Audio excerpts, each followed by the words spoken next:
just going to be sloppy about it. Second straight season, the Kings clinched the play-in.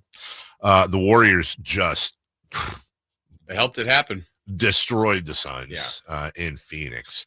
Gotta wonder what it's hard to sometimes look beyond your own doors, and obviously the Kings are on a pretty good 3-game winning streak right now, including those Cleveland and Detroit wins.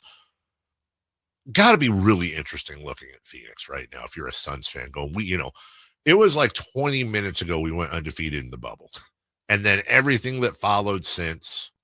Everybody always talks about the Kings passing on Luka Doncic. So did they. Mm-hmm. DeAndre Ayton and Luka Doncic, or isn't Marvin Bagley. He's had a better career, but he's not there anymore. Yeah, he's gone. That was certainly a miss by them. But they were on the cusp of winning a championship. And Monty Williams was one of the, if not the first to go from that train. Devin Booker is really the only one left.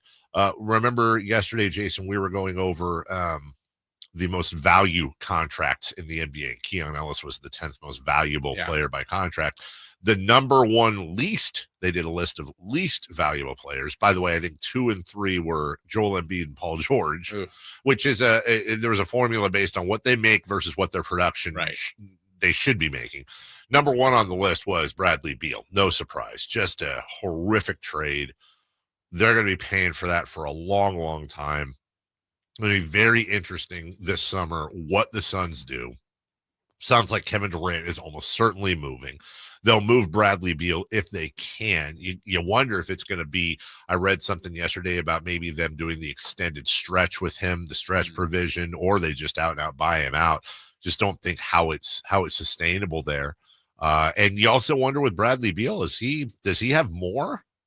You'd think he probably does. He should. I think. What is he, 30? Maybe right about that. I don't think. Not crazy old. Yeah, I don't think he's crazy old at all. I think he's still, if not at the end of his prime, but still in his prime. 31 years old. He turns 32 in June, but Sure, but I mean, he's not Steph or LeBron. But no, look at what they're doing that late in their career. So. Yeah, exactly. Matt Ishbia's tenure not starting off great. So the Suns are all but out. Again, they got a shot at the 10, but it's really small. Yeah. As we talked about earlier, the Kings will be either the 9 or the 10 seed. There's probably I would put it at about a 75% chance, maybe higher, that they'll be the 9 seed. Yeah.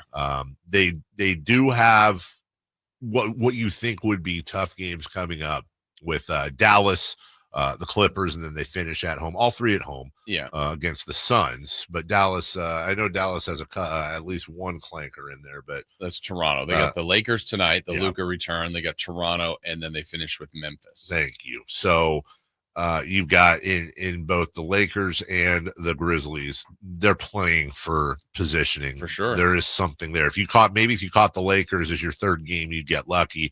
Odds are. Now, that being said, we have to, this is the time of year where things get a little bit funky, Jason. Last game of the year, Memphis.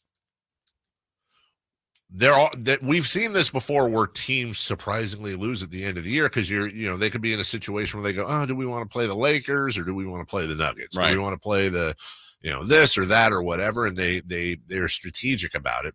The assumption is Dallas is going to lose at least 1, if not 2 of those final games. Yeah, and with the logjam, it's going to be a little bit difficult to kind of plan that winning/losing, whatever teams want to do.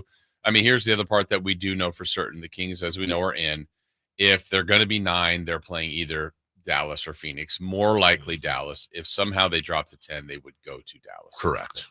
Phoenix, they can't go to Phoenix. Either way, that game will be Wednesday, depending on when it is. It's going to depend on whether they're in Dallas or they're here. Also, something else I wanted to ask you. Does the Kings right now are 39 and 40. They'd have to win out to be above 500 for the 3rd straight year. 2 and 1 puts them at 500. Then obviously anything below that, they're under 500. Do you care?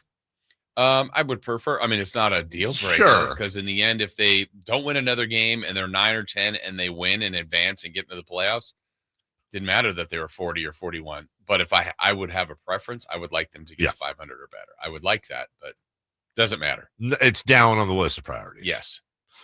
You also noted here too, as we wrap up this segment, that without the play-in, The Kings only make the playoffs 3 years ago when they were the 3 seed. They missed the playoffs this year and last year. Yeah, and again, we do the debate, is playing playoffs or not. We know what we're talking about as far as extra games, and this is something the league added to keep things more exciting, more teams going for it, less tanking. I think they've done that with the lottery by how there's no guarantee 4 teams can get in that top 4.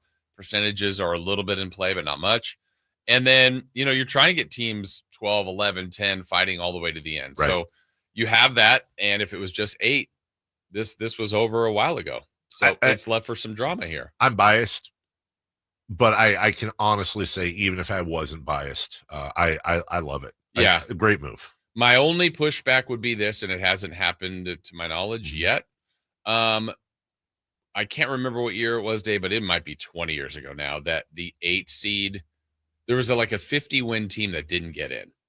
Yeah, that was a 9. Like in the West. I remember this year, yeah. And maybe it was 50 and it was tiebreakers, yeah. And the 8 was 51 or also 50.